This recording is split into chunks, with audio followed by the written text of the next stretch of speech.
Look at that mountain right there. Is that absolutely insane? That's crazy. That's right there. What's up, guys? My name is Danny, and currently I live full-time in the back of my Toyota Tacoma.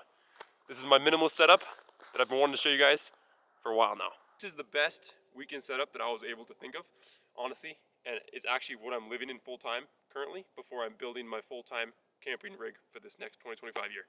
So as far as like your weekend getaway goes, you don't need that much.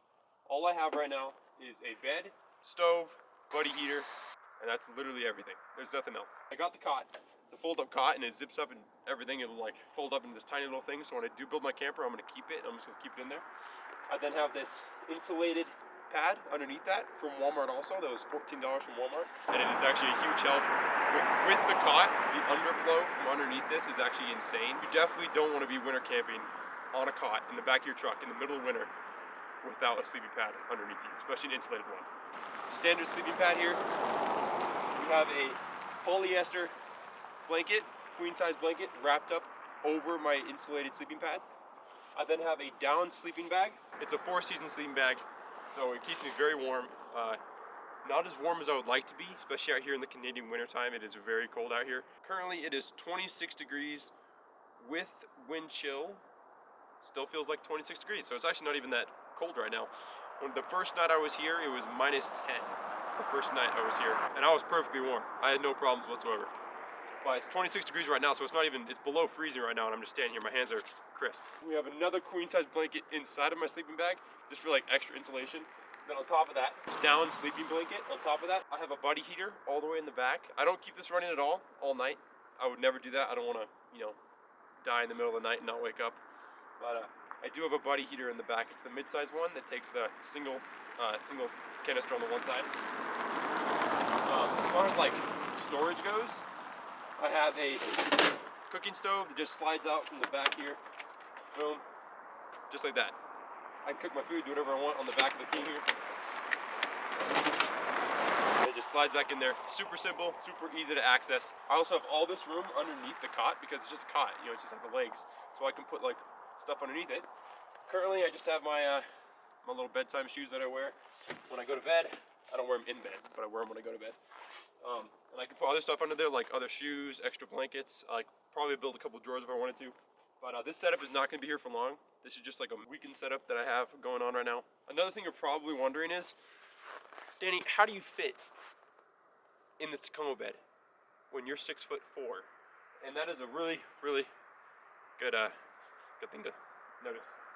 I'm 6'4", so I barely fit in there. But I did notice when I first slept in this the very first night that I'm actually not too cramped when I'm actually in the back of this truck. I'm not too cramped at all. I would think that I would be more cramped with how tall I am because the back of my truck is only 6 foot. Like, I've measured it, I've double checked it, it is only 6 foot and it's not any longer than that. Somehow though, because I've been measured, like my height has been measured multiple times and I'm definitely 6'4". Somehow I can fit in here very comfortably with the bed straight. Like, it doesn't have to be lopsided like what a lot of people think they have to do. I don't know how. It's really weird, but I don't have to be.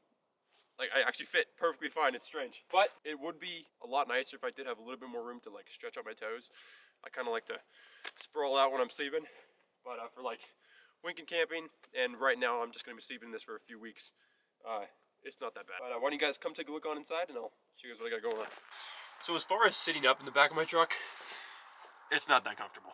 But laying down is pretty awesome. All I do is stick my feet right there. As far as for my buddy heater goes, you guys might think it's in kind of a sketchy spot, which, to be honest, it kind of is. I wish that it wasn't as close to the ceiling as it is, but it works. And I've used it multiple times. There's been no damage to the roof up here. You also might think that it's dangerous to have it on a cardboard box like this, but I've used it 5 to 10 times now, somewhere in there. Don't know the exact number, but I've used it 5 to 10 times in the back of this truck, and I've never had a problem with it getting too hot on the cardboard box. Like, it doesn't even get warm, not even remotely. The only thing that does get sketchy is the ceiling. It does get a little bit toasty, but If I ever thought that it might catch on fire or something, I would definitely move the heater to the floor and put it right here, which is another great spot for it. As for a light, guys, I have this little rechargeable LED light right here that it magnets. I wish it was able to stick up to something like this, but it doesn't. I normally just put it on the window seal, either right here, sometimes over here on the back of my head, or even on the other side here. Works great. All I do is plug it in during the day, and honestly, I've used it 4 nights now, and it is still just as bright as the first night I used it. So, awesome light. No idea who made it. No idea who makes it. There's no brand on there. It just says LED on the back of it. But yeah. As far as minimalist setup goes, this is the best option and the best design that I've been able to come up with. Super comfortable, super easy to set up. You could probably put this whole setup in the back of your truck in probably 30 seconds if you literally just opened up the cot. Would take the longest part. You absolutely cannot beat the views here in Banff. This place is spectacular. Like, look at that, guys. How do you beat that? Like, seriously, how?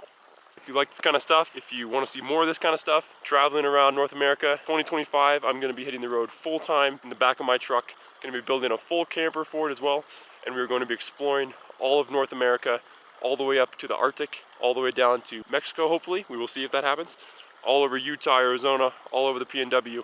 And yeah, if you like this kind of stuff, if you like photography, traveling, living on the road, make sure you guys hit that subscribe button, smash that like button, and I will see you guys in the next video. Peace. Woo.